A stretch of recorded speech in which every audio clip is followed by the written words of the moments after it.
Hey everybody, today I am going to be reviewing episode 1 of HBO's The Last of Us. This is a television show and it is adapted from the critically acclaimed video game of the same name. Now thankfully the original creators are heavily involved in this particular production, and with this particular franchise, The Last of Us, I knew it was bound to happen. I think most people did. I played The Last of Us, the video game, I think the first time maybe in 2015, 2016, something like that.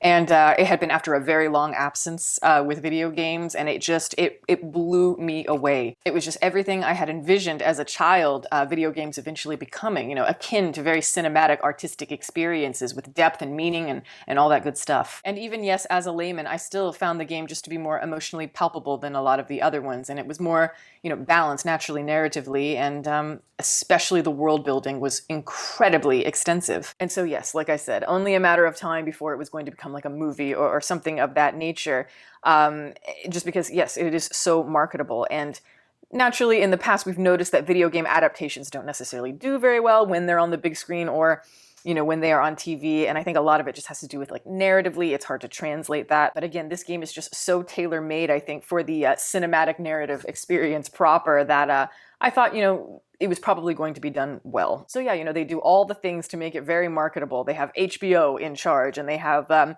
two very successful actors from Game of Thrones at the forefront of it. And there you go. You've got a very marketable series from a very popular video game series. Now again, I only saw the first episode, no more than that, so naturally, all I can really talk about is just kind of the introduction to the characters and the introduction to the conflict and such. And I would say initially what I got from it wasn't surprising. It was maybe a little bit better than I thought it was going to be, but it also suffers from a lot of the things that I kind of worried about initially. The story is, of course, a post-apocalyptic tale, 20 years of a post-infection outbreak, and all that remain are the most capable of survivors. We have our main character, Joel, played by Pedro Pascal, and he is a middle-aged, very hardened man who is ordered to smuggle a 14-year-old girl named Ellie out of a military quarantine zone. He doesn't know why, he doesn't know anything about her, but, he does it because he has to. And, naturally, their relationship, and you can probably tell if you look at the poster, it's going to be the emotional core of the entire series. And the beginning of the show is very similar to the beginning of the video game in that we're beginning 20 years ago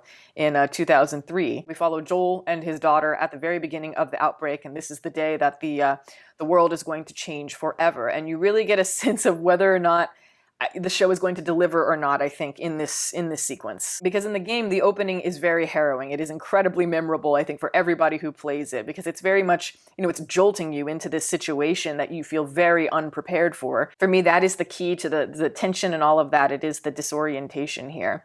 Now, the way that they are creating this in the show is, I would say, very HBO. Typical in the sense that they've really capitalized on a very specific type of aesthetic that they know is very easily packaged, and it's great for Emmy nominations. I feel like some sort of model like this has been in place ever since the success of The Sopranos for HBO, but it's become so formulaic to the point where I find it quite annoying. And I think you know what I mean. It's the very generic kind of artsy HBO miniseries type of quality, and a lot of them just feel the same. There's not much distinction, I feel like, between a lot of HBO shows these days. So it feels like it's doing the right things. The camera is very much like immersed in the characters' worlds in the beginning of it, and yet somehow the intensity is just not quite palpable for me. But I did think there were some cool things. Like there's like a really kind of creepy foreshadowing with an old woman in the background in a wheelchair, and you can see her blurred and she's kind of turning. I liked that. And I also really like the shot where they're like going into town and you see all the people, the chaos and everything. That felt very chilling. Stuff like that feels very Children of Men. It's very distinct and very powerful, and I think I wanted more of that type of distinction. One of the things I will say I think is very important when you are considering adapting something like this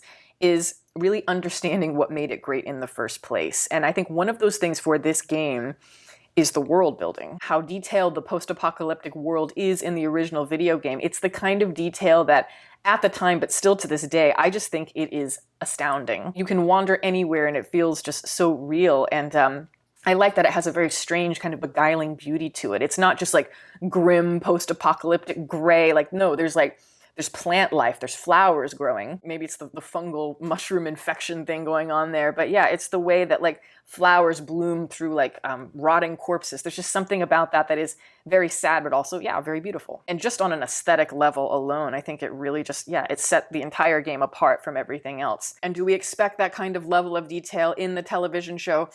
No, absolutely not. But, you know, that's understandable. It is a tough budget to garner even for HBO. Even when it has its moments, though, a lot of the post-apocalyptic feel and everything, it just felt very television. It felt very much like, yeah, the craft service table is about 10 feet away. It's not gritty and desperate enough and placing you in this survival instinct type of world for me. Again, I like to think of Children of Men, a movie that I am not nuts about by any stretch, but I just really think aesthetically and everything, the aggression of the tone is very, very powerful. It's the commitment to the style there that I think is deeply important to the film's success. And that's the problem here with The Last of Us. It's like, it is a post-apocalyptic story, and we've seen so many of this nature.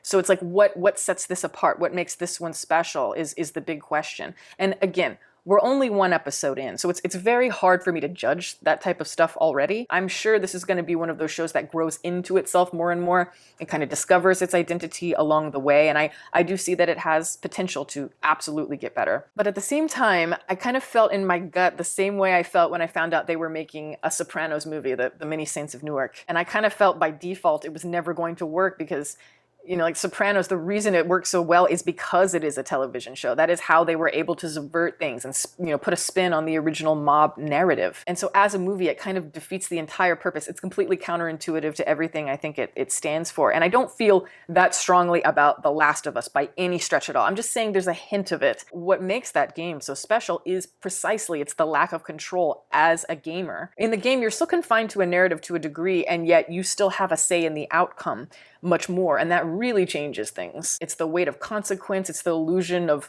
free will or lack thereof just as a gamer. All of those things just in basic concept, I think, are part of why The Last of Us works. It's what immerses us in the world. Because the story itself, like I said, you know, with The Last of Us, it's not particularly groundbreaking at all. It's fairly classical in influence. So it allows for the video game experience to kind of take over and see what we can do. And again, that's the key to it. But as an audience member, you know, watching TV or watching a movie, whatever, you are a voyeur. You don't have any participation in it. And so because of that, something needs to stand out, I think, in a different way. This is clearly made with the fans in mind and wanting to please them, honoring the source material and really taking it seriously. So, you know, all of that is very admirable. And I do think a lot of the performances are pretty good. I think the seeds are being planted for excellent chemistry between Pedro Pascal and Bella Ramsey, so I'm kind of excited about that. And so far, I feel like Ramsey is youthful and spunky in all the right ways that don't feel too forced. And I know this is probably crazy to say, but again, so far, I feel like her performance is better than Ashley Johnson, who played the original Ellie in the game. And she's fantastic, don't get me wrong, but comparatively, there's something about this portrayal that feels a little bit less conscious. Maybe it's because she's closer in age to the real character. So yeah, I think the fact that they cast, you know, a good Joel and Ellie is really good. They make me want to keep watching all that. I will recommend it though, because I think, you know, even if you've never played The Last of Us, it is entertaining, I would say, so far as a show. But I also think it makes you realize just how great the video game is. And if you've never played the game, play it. And I think you'll see what I mean in terms of why that feels so powerful compared to this. But anyway, that is my review. Thank you guys so much for watching. I'm going to plug my website. As always, it is deepfocuslens.com. I'm an artist. I do commission portraits and I sell prints of my work. If that is something that you're interested in, you can always go to the website below. And if you have a question about a commission or a print, you can always email me. My email is in the description box below as well. Also, I'd like to give a shout out to my patrons who are wonderful guys. Thank you so much for your support. If you are interested in supporting, the link for that is below, as well as the rest of my social media information. You can watch more videos here, or you can subscribe if you'd like. Catch you next time.